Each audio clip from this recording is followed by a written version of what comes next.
Morning, Corps. Okay, today we have with us Mr. and Mrs. Reimer.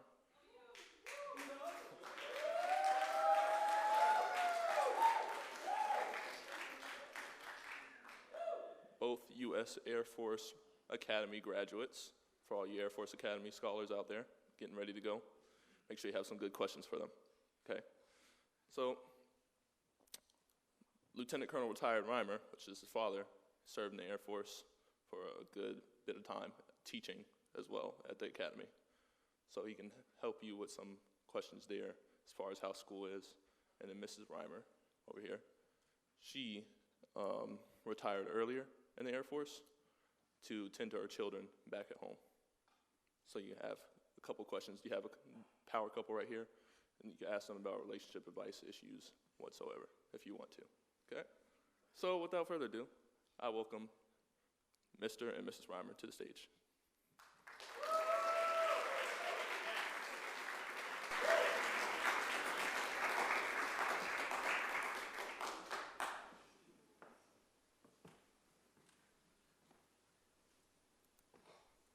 Uh-oh. What'd I do? I don't know. One of the closed apps. Uh-oh. Yeah!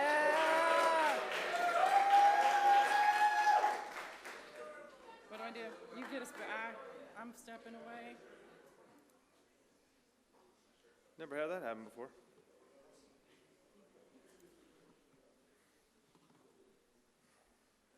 Uh-oh. We're gonna reset up here, right? We're testing technology for the first time with you guys, which is something you don't do, but we're ready to wing it if we have to.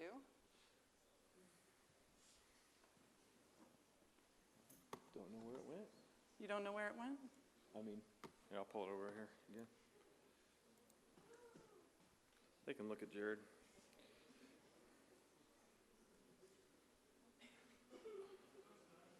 Okay, so we use your time well. Let's start with a question. Go for it. Oh, it kicked me off the internet.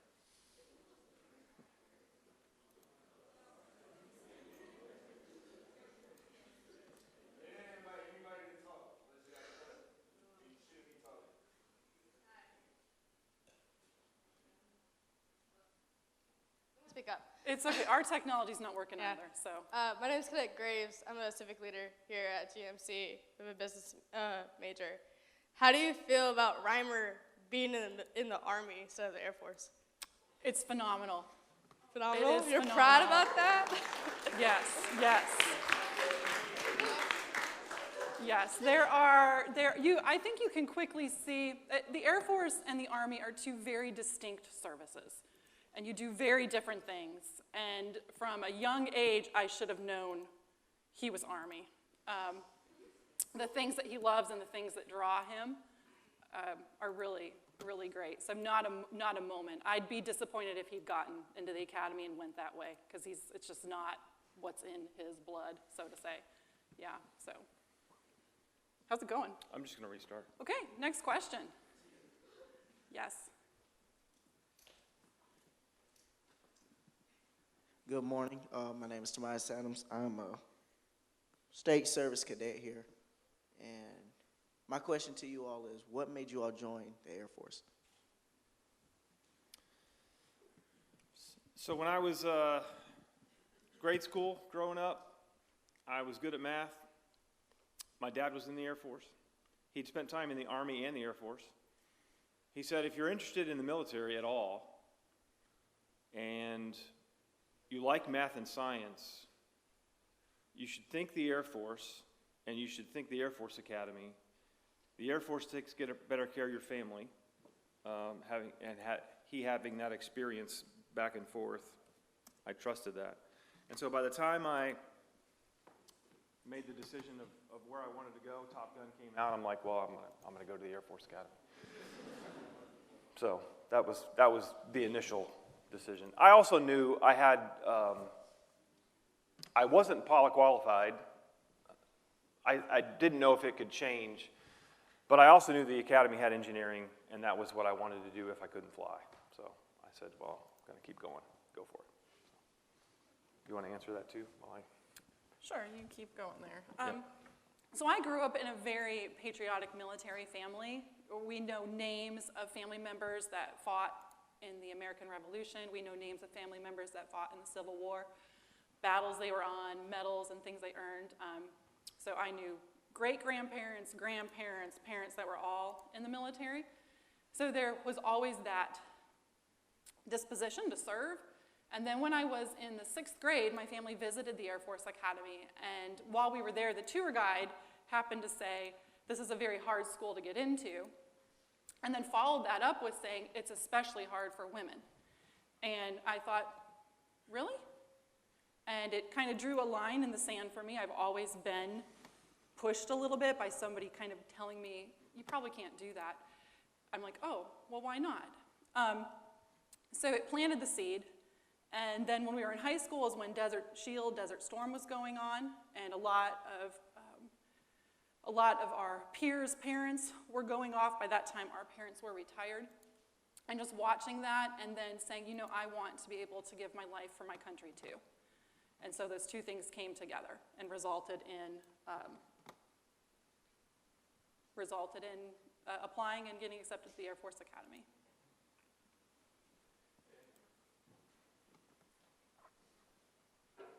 Cadet O'Donnell, I'm a Naval Academy scholar. What was your favorite Air Force Academy memory, per se? And I'll ask that to the both of you. Favorite Air Force Academy memory?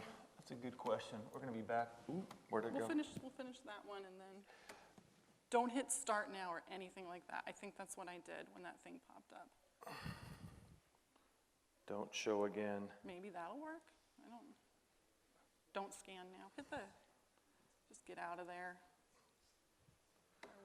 Okay, we're making it happen. We'll answer that question though before we pop into. Is this going to work? I think it is going to work. Hit the. Okay, we'll answer that question, then we'll start. So I had,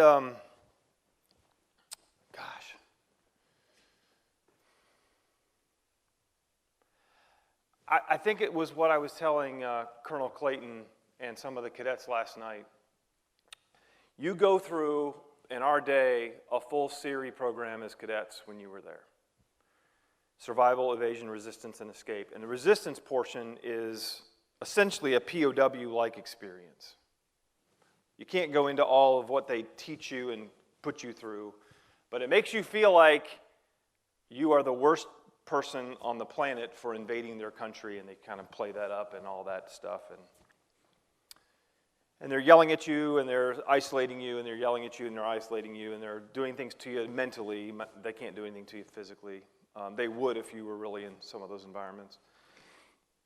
And then they get you as a whole group in this courtyard like it's a compound. And they're yelling at you, and they're yelling at you, and they're yelling at you, and they're telling you how weak you are, especially compared to, and he starts walking through the example of a Medal of Honor winner from the Air Force in Vietnam, Lance Saigon, and telling his story and ending with the American flag being put up with a spotlight and then helicopters coming in and busting you out and saying, I'm proud to be an American. And I've never forgotten that, and that was the best moment. I called home, and my parents still talk about me calling home saying, I'm proud to be an American! That was my favorite memory at the academy. How about you? I think you kind of stole that one from me. Because last night, we got this question last night, and I talked about SERE first. Well, that's true. Right? Okay, so for me it was SERE 2, but in a little bit of a different way, because SERE was very hard. In fact, I was the last class that had the privilege to go through SERE. After that, they removed that full program from the Air Force Academy. And I think what I really appreciated about SERE was how hard it was, showed me how there was no way I could actually mentally prepare and be ready for every hard situation that was going to come to me. There was no way. But it showed me that when that hard situation came, I could deal with it and I could handle it. And so it taught me what a principle that I called grace for the moment. Is there's no way I can foresee how to get through this challenge, but when it comes, I will have what I need at that time to get through that. And that has helped me to face the rest of my years at the academy, my active duty Air Force time, being a mother, and things that have come our way. So I'll be ready when that hard thing comes. But So we'll launch into our talk. We'll get back to some Q&A after that. yep, and some of that will shorten the talk because you asked some stuff that we addressed right there. So first I want to just thank you guys for having us here. Colonel Clayton, the students that are here, we're really, really grateful to be here. It's actually very humbling to be here to share our family's journey. We were joking about this, right? Typically when people bring in speakers, they bring in astronauts, politicians, generals. I guess our claim to fame is we're Jared's mom and dad. So,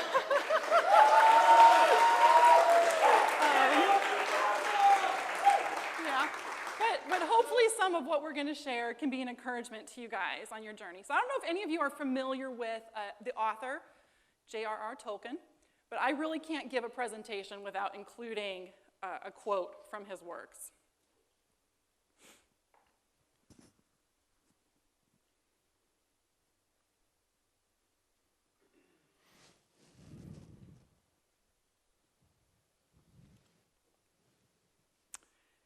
And so begins any good adventure.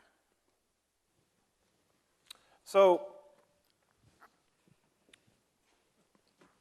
our family, Brooks, Georgia, as of the last couple years, we're going to start back when I started my academy journey. I've already described what was interesting to me about the Air Force and why I decided to go there. Pilot or not, it was a place I knew I could serve. It was in a place I knew I could get scratch that technical itch that I had and maybe be an engineer. So this is an academy. This is a 4-year in one slide. We're going to do a lot of these. We're going to just hit some highlights, tell you what we're doing, what was significant in that time. When I got there, I was one of those, come out of high school, I'm way up here, go to a service academy and realize, ooh, those classes are a little harder. And I got knocked down a couple notches. And the way they work it there is I have 1 year in a certain squadron as a freshman or plebe at West Point, and then 3 years in a different squadron. Well, when I got to that upper class squadron, I'm getting like a 2.9, a 2.8, and then a 2.7, and my first semester of my sophomore year, after that 2.7, my roommate, who was a great student, looked at me and said, "Donnie, you okay?" I'm like, what's going on? It turned out I needed to figure out who I was, and I needed to center myself, and I found the Lord, I found Christ, and that made all the difference for me. And from that point on, it doesn't mean that all of a sudden your grades are going to be great, but my grades did improve because I knew who I was.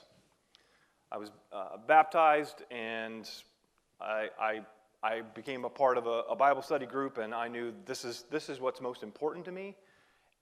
And when you know who you are, and when you know what you're gifted in, and you know where your integrity source is, everything kind of slows down to where you can process it, and you can fit it in your worldview. So you'll see a couple pictures up there. You'll note there's somebody in the picture up in the center that is recognizable, was in the same Bible study because she was in the same squadron I was, but that's her story. She'll get to that in a minute. I also was a falconer. I got to do that. That was fun. They have live falcons there. You get to train. And my dad commissioned me, and that was a fun day. Let me pass it back to the aforementioned. Okay, so I came in 2 years after him and got assigned to his same squadron, and already mentioned about why the academy. So here's a slide which has some of my experiences while I was there, and I'll have to tell you, you really are going to have two different kinds of students. Just what brings you there, why are you there, what drew you there, many, many reasons. I loved the place, which is, some of you probably like being here. Some of you may not like being here so much, and there's all theirs. But I never had to really struggle with bitterness. I never was cynical about being there for the most part, and I had a really amazing experience. Part of that was probably choice. So So unlike him, who maybe came in from this great high school experience to being knocked down at the academy, I was scared to death I wasn't even going to make it through basic cadet training. At basic cadet training, they give you the opportunity to join their graduation, their graduate program, their Association of Graduates. It's dirt cheap if you join it as a cadet when you're a basic. But you had to give them like $35 to $50 that was non-refundable. And I was so sure I was not going to make it through the academy, and I didn't want to lose the $50. So I decided not to join. But I made it through basic, and I made it into my first year. And so here's some of the just experiences I had. This is me with a really good friend, my roommate, as we were prepping our junior year for something called ring dance, where you get your ring. I was a soaring instructor pilot there, and I had a fun time teaching fellow cadets, and I got to do some flights with people when they came to visit. And then leadership opportunities were phenomenal. So my senior year, I was the cadet vice wing commander at the Air Force Academy. And this lower picture is me running the troops back. The wing commander had an injured leg at the time, and so I was able, at the cadets, the freshmen's recognition, to run them back from something called the Run to the Rock. So that was a really neat experience. And so then I graduated, and you can see next to me in that top picture, right to my right, there's Don. He came back for that graduation. He was actually commissioning Justin. You were commissioning the young man in the center there. And then as I was graduating, Don was working his first assignment. So if you're an engineer in the Air Force, which is what I was, you're going to spend time at some point at Wright-Patt Air Force Base in Dayton, and that's where that first assignment was. I want to say, as I get into this slide, it can't show a lot of slides about what I did. I was at NASIC. It's an intel center. You're trying to figure out what everybody else's Air Force is doing technically. So it's a classified place, and it's a lot of fun, but it's not what I wanted to do for my whole career. When I was back at the academy, I knew I wanted to teach engineering. I wanted to come back there. There's a lot of people that graduate from academy and start thinking, I'm glad to see this in my rearview mirror, and I don't want to see it ever again. I like Dawn, didn't have this experience that was that way. It was not negative. I never got cynical there. I enjoyed it. Yeah, there's some stuff that's hoorah that you're like, okay, it's a little bit over the top. It's the glossy brochure, but is it all it's cracked up to be? No, it wasn't always that, but I still loved it there, and I loved the mission, and I loved being in the classroom, and I said, I want to get back here and use this engineering to teach future cadets. So I'm here, and I'm thinking, how do I get back there? Well, the way academies work is they allow junior officers to teach with a master's degree in a specific subject related to your field that you want to teach for at least one assignment, so 3 to 4 years. If you want to teach more than that, you need a PhD. So the first step was getting that master's degree. And so I would call back to the academy and said, hey, I know you've got these like slots that you allow captains to be on. You sponsor them to go get a degree full time, and then you can come back and teach. Can I have one of those? And they're like, no, we're saving those for pilots. Nope, we use those as tools to get pilots in front of cadets. And just work on getting your master's on your own. You're in Dayton, go to AFIT on your own. You'll get your degree. Just do it on your own. For 2.5 years, that was the message. And then one day, I was told, you actually need to call back because there's been a change in the manning. They can't get pilots back anymore. They're using those slots now. And I'm like, are you sure? So I call back, and they said, come back and interview. So I had a great 3 years in Dayton. I had a great time learning about everybody else's Air Force. It was a good engineering job, but I got that sponsorship. So the next 1.5 years was master's degree in Georgia at Georgia Tech. That's the other fun thing is they allow you to do it at a civilian school often. So, and I was a Braves fan, so that was kind of fun. I got to go to Turner Field in uniform for an event. But I was at Georgia Tech, and I was able to figure out how to break stuff, how to make stuff, composites. Georgia Tech does it right. They have a good engineering program, and I was getting that education. Up until this point, about this year in '98 when I got there, we were friends, and all of a sudden I decided, I don't want to just be friends anymore. So engagement happened. She said yes, and master's degree happened a year and a half later. And so I had a plan now. I was on a track to get back to the academy when my master's degree was up and start teaching. And we had an engagement to get married out there, but Dawn needed to finish her first assignment.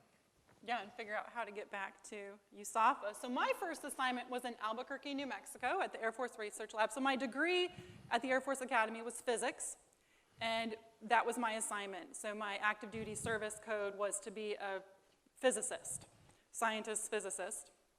And while I was at the Air Force Research Lab, I had the phenomenal job of working in support of a program called the Airborne Laser. And what they were doing with that was they were putting a high-energy laser onto an aircraft, and they were going to use it to shoot down theater ballistic missiles. So you'd be flying, over maybe Middle East, you'd be flying over friendly territory in the Middle East.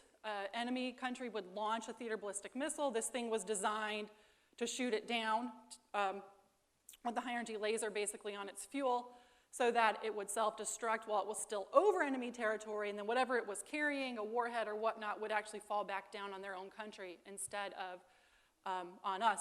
My small part of it was as the laser passed through the atmosphere, right? You guys have heard the song Twinkle, Twinkle, Little Star. Stars actually don't twinkle. It's our atmosphere that causes them to twinkle as that light passes through. And the same thing would happen to a laser. And opponents of this program said it's not going to be strong enough when it hits that missile to destroy it. So my job for 3 years was to measure star twinkles. So we would fly around, we built this optical system, we put it on an aircraft, and then this lower thing is basically, you can't quite read it, but it's showing our flight paths as we're flying toward Capella or toward Vega. We're measuring star twinkles, and the star twinkles would tell us how strong the atmosphere was. I got to fly twice around the world because we deployed it to the Middle East and we deployed it to the Pacific area, places we thought this would actually be being used, and it was a really, really phenomenal experience to get to do that. And at the same time, because I knew I wanted to get back to USAFA, I, on my own, went to the University of New Mexico and got my master's in physics, and then worked on my own with the physics department, same kind of as he did, was, can I come back and teach?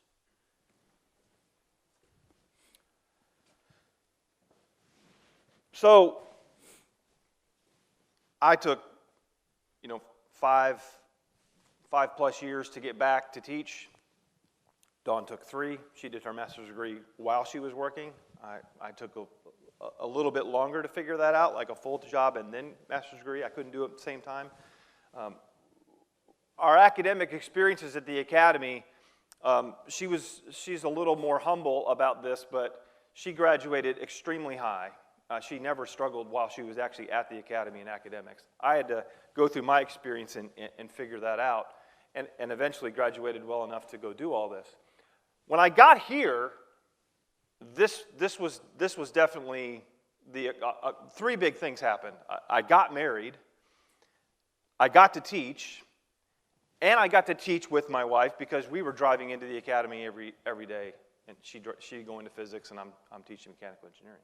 We had some of the same cadets. We were sharing some of the same stories. Jared was not yet on the way, so we were enjoying academy life.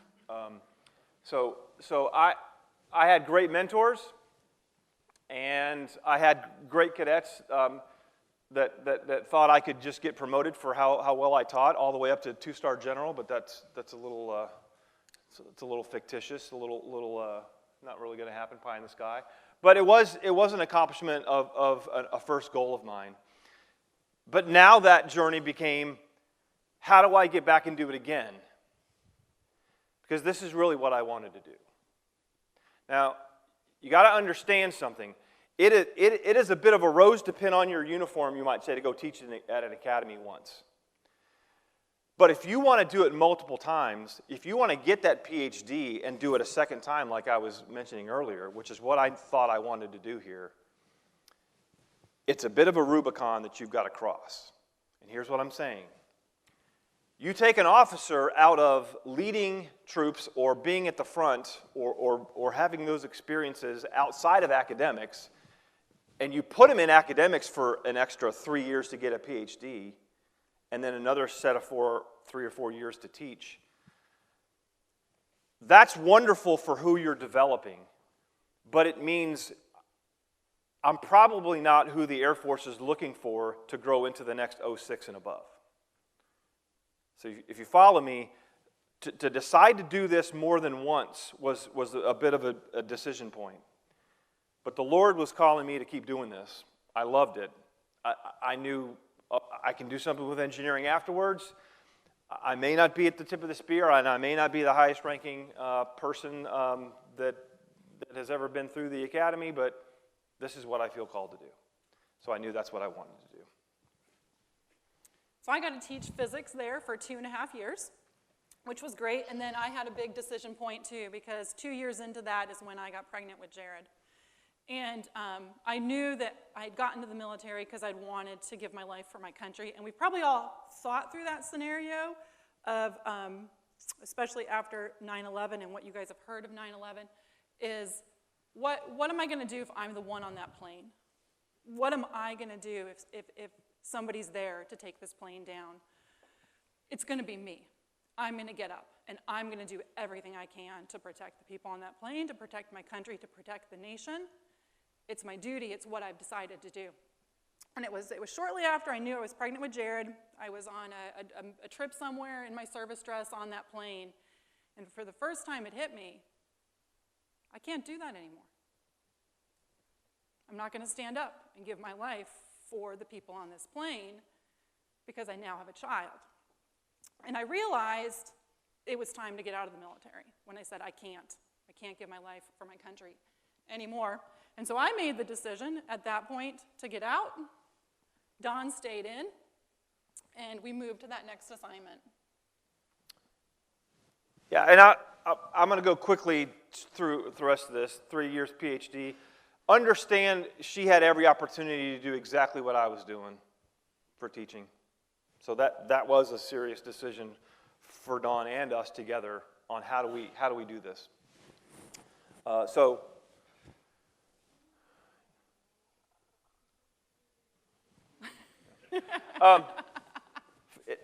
First Braves game. But yeah, it was a great assignment. That was one of the most wonderful assignments of my career, actually, was going through a PhD, getting promoted to major while I was there. So I got to show people at my church and the community that we had down here, not even around a base, what the military was all about. They got to come to my promotion and see what that was, but I really wasn't wearing a uniform on a regular basis. I was getting the degree and doing that full time. You want to say anything else about? Sure, yeah, there? Right? Because then you can really struggle through, well, what on earth did I just do with my life, right? 4 years at the academy, 5.5 years active duty, and now I'm at home raising these kids. But the leadership principles you're learning now and you're wrestling with are going to serve you for life. So things that I had learned about seeking out mentors. So now instead of seeking out mentors to help me be a better officer, I'm seeking out mentors to help me. How do I figure out this parent stuff? Because this is hard. So the self-education and the things I learned continuing to carry us on and through. Learning about the value of community, learning about the value of friends. And then off we went to Dayton, Ohio. Yeah, so Dayton, the Air Force still did want to make sure, hey, you're on a great path to make lieutenant colonel and go back and teach, but you still need some more leadership, even in engineering, before you go back and teach. They needed a little more not academic stink on me before I got back in front of cadets, which was a good thing. I had 3 different centers, 4 different jobs in 4 years, working for generals, working for different centers, research labs, different things. But this was also a time when family was growing. Jared and Helen were born in the PhD program. We get 2 more kids in Dayton, and it was a lot of fun. One of the things that you start to figure out soon, too, is your community that you graduated with, it's tight. It's real tight. And people you go through any service with, it's really tight. And we stayed in touch with a lot of the friends that I graduated with, some of those same Bible study cadets or cadets that helped me through for my graduation year. And we get together as families and go hiking and do all those things. So a lot of fun. And so I eventually get back to the academy, and I got to do all the things that I really wanted to do. So if you notice, this is 9 years to end my career. I got promoted to lieutenant colonel soon after I got there, and I got to be on one of these lieutenant colonel positions that allowed me to just stay the end of my career. So my kids got to experience, not as they were growing up, not a lot of moves and not a lot of dad being gone, and they got to love Colorado growing up. So a lot of some of Jared's interests that some of you know, that's where a lot of that came from. So teaching was great. We adopted our last child, Allie. I got to take part in cadet weddings. And part of that was, while teaching engineering was a lot of fun, I was quickly figuring out that ministry was more my lifetime calling and not teaching. That the PhD was really a vehicle for me to get to know and teach a lot of cadets, but that wasn't what I was going to be long term. Because once or twice a week, I'd have time with a bunch of cadets in ministry, and it was a different kind of teaching, and it was a different kind of motivation.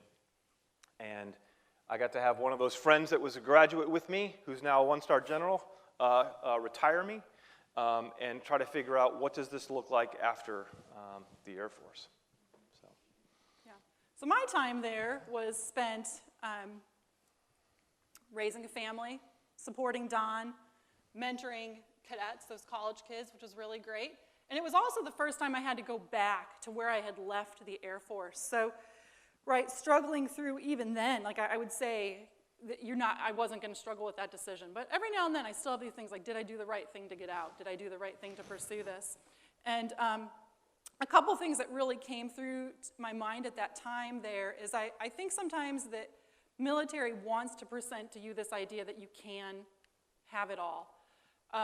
And the reality is you have to make choices. And when you choose A, something's going to happen to impact B, the B choice you didn't choose. Don and I joke, there's this magazine that comes out from the Association of Graduates, and they love to highlight this idea that you can have it all. And I remember this magazine coming through, and it had the active duty fighter pilot married couple with their kids on the front. And I was looking at that, and I don't know their own personal story, but it hit me, Don, they're never going to have us on the cover of this magazine because of choices we made. And I also remember, though, at the time, because of the things Don got to do, we got to attend some social events where there were very high-ranking people. And I distinctly remember this time there were a few of these people gathered around each other, and the conversation turned toward teenage kids. And the consensus of this group was how poor the relationships were between these senior military officers and their teenage kids, and how hard it was. And I just sat there thinking, I didn't really speak, but I said, I don't value anything more than the relationship I have with my teenage kids. And so it really helped me to distill, yes, you made the right decision. You've gone on the right path here. And the military does a great job of giving you guys awards and promotions, and you'll see that as you pursue your career. A lesson you need to learn is always, always, always put your people up for awards. Always honor them. But there aren't too many awards they give to moms. So you walk away from that, and it is something challenging to think through and work through. So. Yeah, so the end of the story, we're just going to wrap up the formal presentation here, is I retired in 2019. I had an offer to come back here in Georgia, that is, Fayetteville area, to be a pastoral intern at a church. And so we moved our family, and that was a hard thing to move kids that had a lot of roots coming up in Colorado and go to a state with well, there's mountains, but not the same kind, and come to where it's humid and start ministry. So we're still on that journey, and the next slide just shows some of the things that we've gotten to do. Running became something that we did a lot once we got here. We became an athletic family all of a sudden. And we still get together with those same graduates. This is now the group with bigger kids, still hanging out. And And the Lord, we don't know what the next chapter looks like and how long and what ministry is going to look like. But so far it's going all right. So. Yeah, so last night we got to sit down with a few of you guys, and one of the questions we got asked was, how do you define success, which I thought was a phenomenal question as we sat there, you know.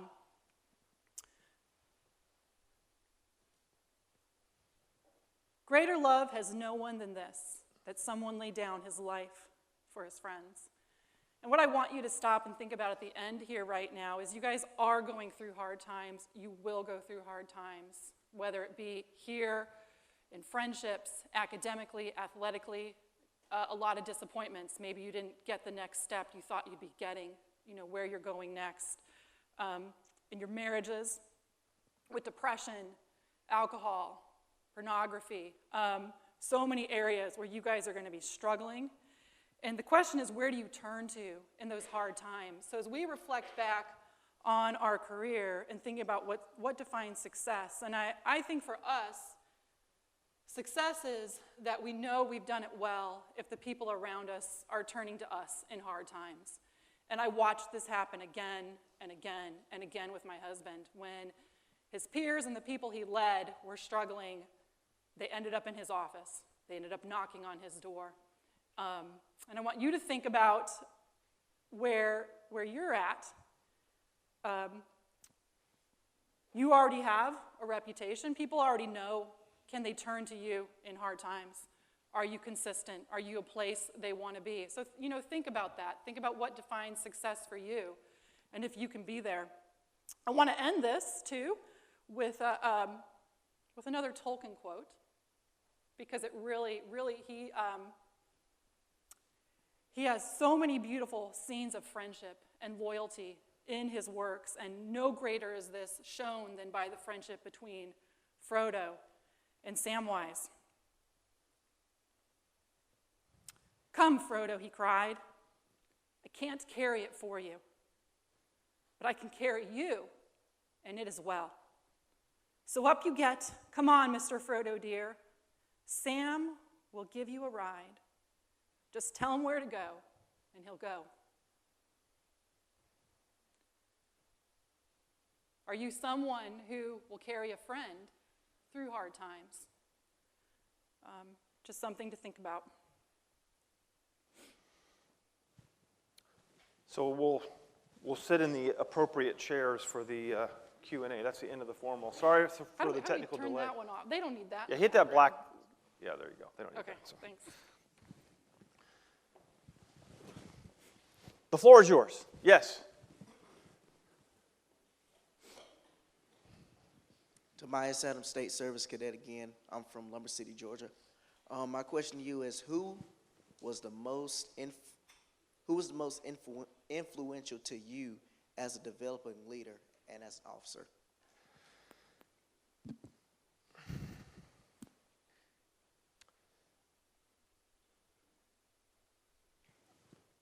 Dawn was the most influential person throughout my career that helped me as a leader, my wife.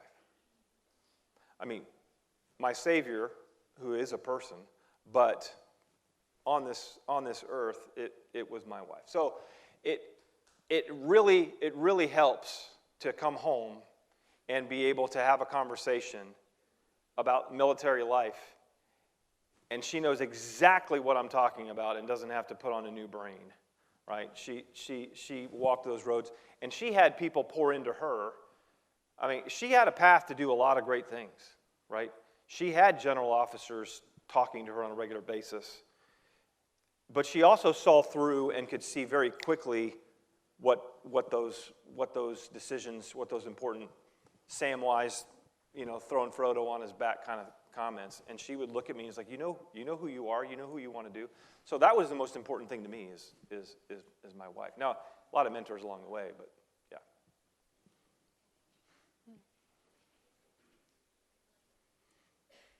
Next. Justin Hall.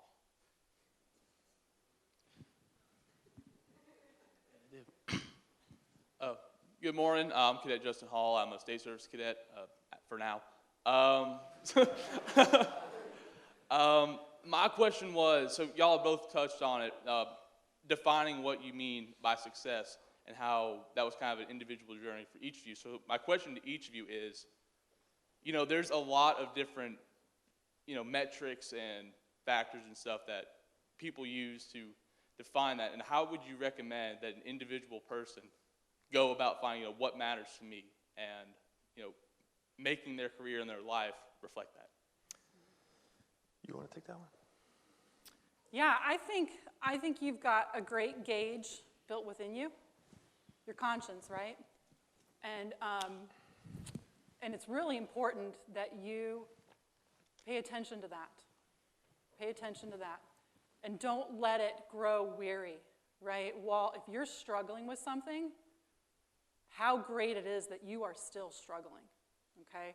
Once your conscience becomes so seared that you don't struggle anymore, that's you've gone too far. And I don't know how to readjust with that. But I've found typically when we're trying to find those situations is when we're not headed the right way, we don't have peace. Things are hard. We're struggling in our marriage, maybe we're struggling in our parenting, and there's red flags and warning signs. Maybe it's even how I'm treating another person. I can tell, wow, I'm kind of being a jerk. What's going on here? And we have these litmus tests, which then say these red flags we need to not ignore. And don't give up until you find, I do have peace now about what I'm doing, whether it be pursuing something or not pursuing something. And there's a lot of people around to help, right? Find those mentors, find that person, and find that person you can dump that struggle on, and you can trust them, So that's my best thought to you is pay attention to what's going on inside of you and don't ignore it.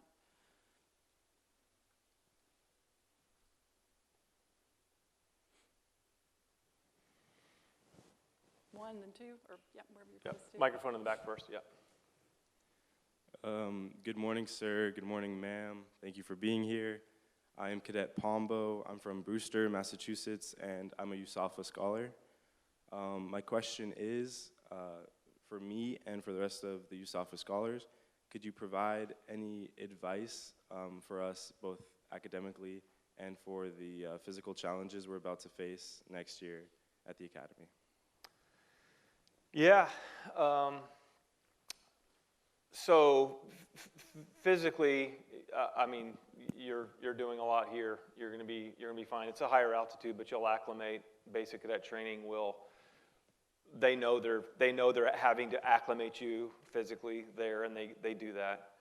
I think this is true at every academy. I know it's true at the Air Force Academy. There are help agencies like crazy at the Air Force Academy. So there are office hours that are essentially called extra instruction that are legion. I mean, they're not like this tiny hour once a week where a professor's going to help you. They're going to help you as much as you come in and ask for help. Now, stay awake in class. If you're coming to go get extra instruction right after you've had a lesson where you just slept through their whole class, they're gonna look at you and kind of go, okay.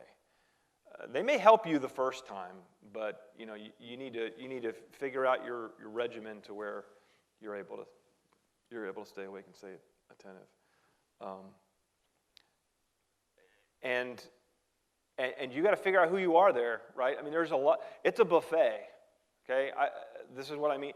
Like, you can stuff yourself full of all kinds of activities as a cadet, but until you get grounded in academics and in your squadron of who you are and get those things, the basic things down, don't stuff yourself full of activities and realize, wait a minute, I'm not even passing class, right? A lot of things you can do there. Yeah, you've got to be disciplined, and you've got to set your own routine. So Sundays, they were really hands off. So I'd get back from church Sunday, maybe noon or 1 o'clock. I knew my dorm room was a terrible place to be. I filled my backpack full of books, and I went and found an empty room in the academic building. And I was there from 1 to 8 p.m. on Sundays, doing all my homework, studying, whatnot. I will admit, some of you are going to take in a struggle I didn't have to deal with, and that's addictions to your phones, addictions to media. I didn't have that. That's going to be such a stumbling block for you. So even now, you've got to figure out, how am I going to handle this? I am addicted to my phone. I can't study. I can't do this because I have this. So it may even be, you decide, you know what? I'm going to go find another room to study in, and I'm leaving my phone in my dorm room. And I'm going to be away from it for 8 hours so that I can actually do the books. And that was really helpful to me. Yeah. Weekend after weekend after weekend, putting 8 hours of homework in on a Sunday afternoon was huge, and doing it away from everybody else. And I had that freedom to do it.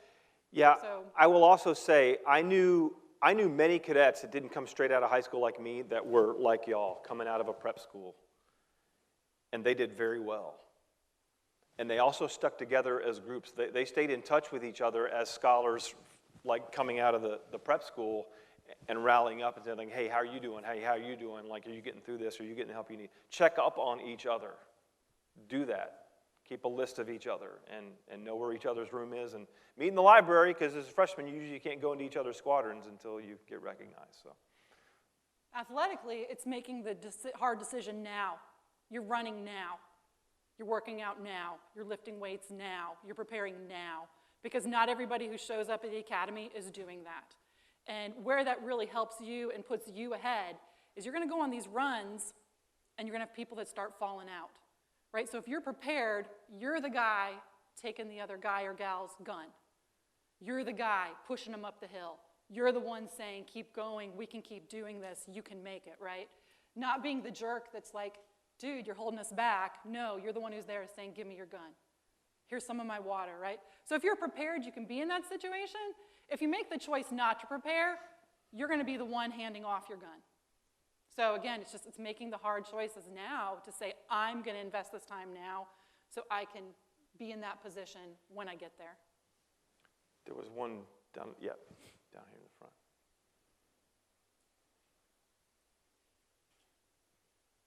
Richard Gash, West Point scholar. I was wondering, what was the most difficult thing in raising children? They're not all the same.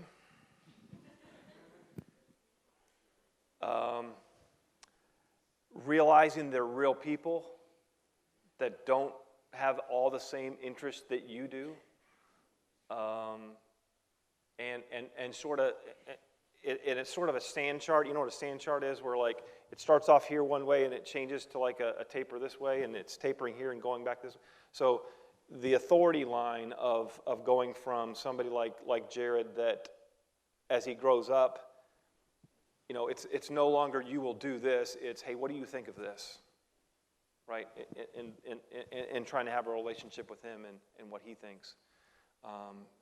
You know, he had desires to hunt and do a lot of things growing up that I didn't have growing up, so I had to figure out, well, how do I still be a dad to him when I didn't do that? So I got to figure out how to accommodate that. I don't know. Yeah, kids are going to bring out your brokenness in a way you couldn't even imagined, right? If you're impatient with your peers now, just wait till you have kids, okay?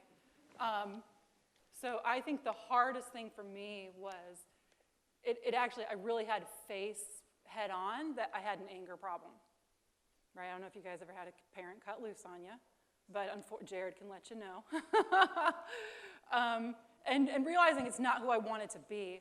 So the hardest part of raising kids was actually dealing with my own sin and dealing with my own shortcomings and getting help when I realized this is not how I want to be or who I want to be, and figuring out how to change me as a parent. There's a microphone with him, and then we'll come over to there. I didn't mean to skip you. Hi there, good morning. My name is Griffith Greenwood. I'm an ECP cadet, and mine's kind of a personal question. It revolves around family as well. So when starting a family and between two people who have gone through that sacrifice, the academies for setting up their own career path, like a physicist and an engineer, both splendid fields but require a lot of time and effort, how did you make that decision on who would raise the children, on who would do that sacrifice after already sacrificing so much? Again, if it's too too personal. Please don't. It's answer. not too personal. You guys can't ask too personal here. Yeah, No. it's not. I mean, it was a hard decision because if you looked at the gifting and if you look at what we're each good at, and you only took that into the equation, you took the world's wisdom, which I can speak to in a different way. It was going to be the other way. But we looked at Scripture. We looked at where our church was calling us, and we looked at who we were becoming. Dawn shared that moment. That was a key moment that she had when she realized, I am not taking that bullet now. I do not feel called to take that bullet now. So that all came together. How do you want to say? Yeah, it was a really wrestle for me. I'll say I entered the academy. Once I realized I wasn't going to get kicked out, I decided, I think I want to be a general, and I don't think I ever want to get married, and I don't think I want to have children. And I felt that way my freshman year, I felt that way my sophomore year, I felt that way my junior year. And I remember this moment, I was going to a physics conference my senior year, and I can't really tell you what's happened. I guess things happen to me on planes. And out of the blue, I had this thought, like, I've been lied to about everything I should value. And the Air Force is telling me that kids and family, maybe it's our culture, they get in the way of what we really want to do, and they get in the way of what we want to pursue. And it's really, really easy to believe that lie because, again, you don't get awarded for having kids. You don't get awarded, you're never going to get your purple ribbon or whatnot or your Medal of Honor. Maybe I deserve a Medal of Honor. Kidding. For that. And so it was just a very striking moment where I realized I think everything I'm being told is backwards.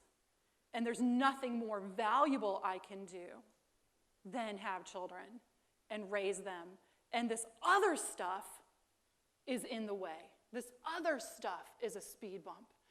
And so for just what was going on inside me, it was clarifying. So those two things together, simultaneously being I can't take the bullet and realizing what I felt really had value and where he was heading, it made the decision clear for us.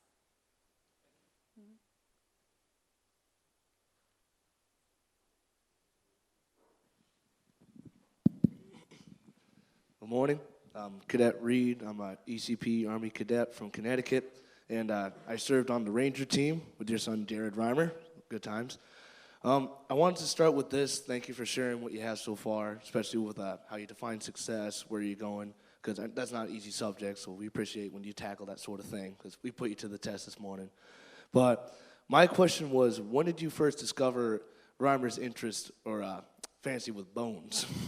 When did that begin? Yeah.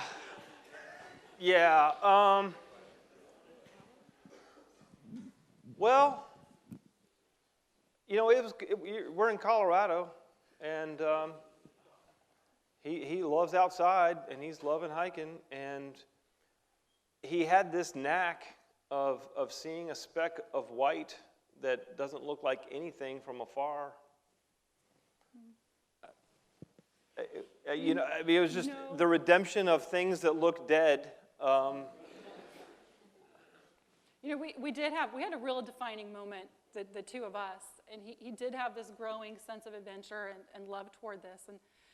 And take this lesson, right? How do you empower the people around you? How do you be a good leader? Again, more maybe reflecting on my military career.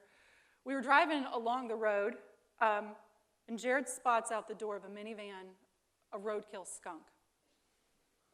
And he says, "Mom, can we pick that up?" Okay? And I told him no. I said, are you out of your mind? This is everything, right? The odor, disease, death, plague, dying. You want that in the minivan. And we go home. We go home, and I'm wrestling with it, and And I say, Jared, let's go get that skunk. Okay? I said, let's go get that skunk. And that opened the door, right? So right there as a parent, I had a moment where I could choose to do something really hard and really gross and really uncomfortable, but it opened a door for forever for something he'd love. I think back and I said, what if that moment I'd said, no, we're not going to pick up that roadkill skunk, right? I could have right there as a parent shut the door for a long term of something that's grown into a love and a passion for him. And so think about that. When somebody comes to you with a hard question that's really uncomfortable and gross, and right, you have a moment to either come behind that person and say, okay, yes, let's do it. Let's go get that skunk. I think it took forever to get that odor out of the car. I had some bad experiences because of the odor in that car. Yeah. It smells.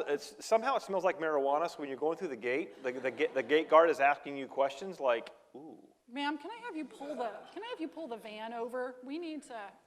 Who knew, right? Who knew? And now he's got an oldest sister that will stop and pick up. Oh, Jared might like that, and now she's cutting off heads of deer. I mean, I'm not kidding. She whips out her K-bar, and so. Anyway.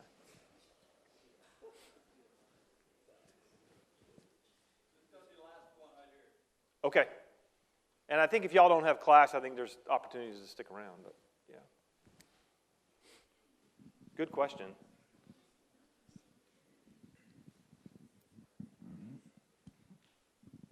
Hello, Jordan Cruz, State Service ECP Cadet from Lilburn, Georgia. My question to you is, growing up and going through school and all the struggles, what made you realize that you wanted to marry her? And what was the realization?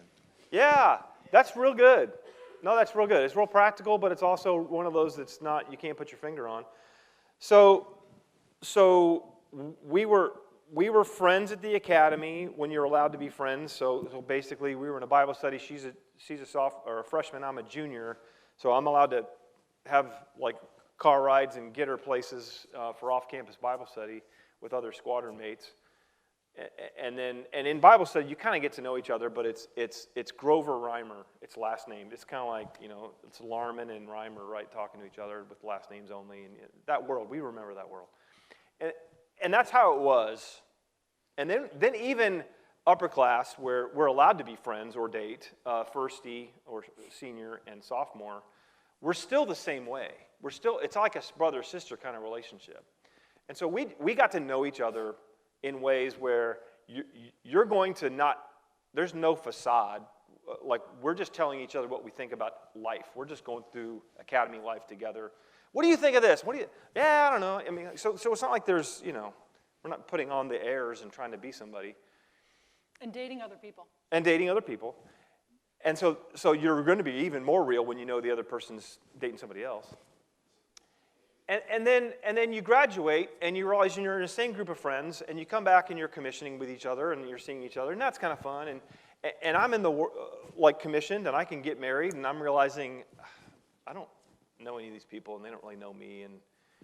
And you go a couple years of that, and then she graduates, and we're both lieutenants, and we're coming back, and she can tell her story. But I realized this is a person I completely trust. This is a person that I find more beautiful every time I see her, right? I mean, that's important, right? That's not important. But sometimes the person that's your friend your whole life, and you realize, wait a minute, that's beautiful. And she's now more beautiful, even though it wasn't the first thing that attracted me at the time. And I cared about what she thought about everything. I wanted to know what was in her mind and what she thought. And I respected that. And I knew I could turn over running around with skunks to a kid with my wife, and she's going to make the right decision on everything that she's doing when I'm not home. And I can trust that. And I know she's going to whip them into shape probably better than even I could in many ways. So, and even to this day, there's a relationship there that I love. And I still trust that. So I would say trust, attraction, and knowing that this is my friend. This is the friend that I'm going to run through a whole life with. So make it simple.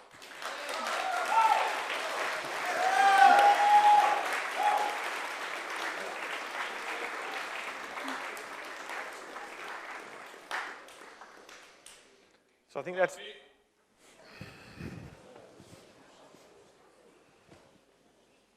Thank you. Oh, thank you. Oh, a coin. All right. Thank you very much for coming to speak. Appreciate you. Appreciate you. Yes, thank you.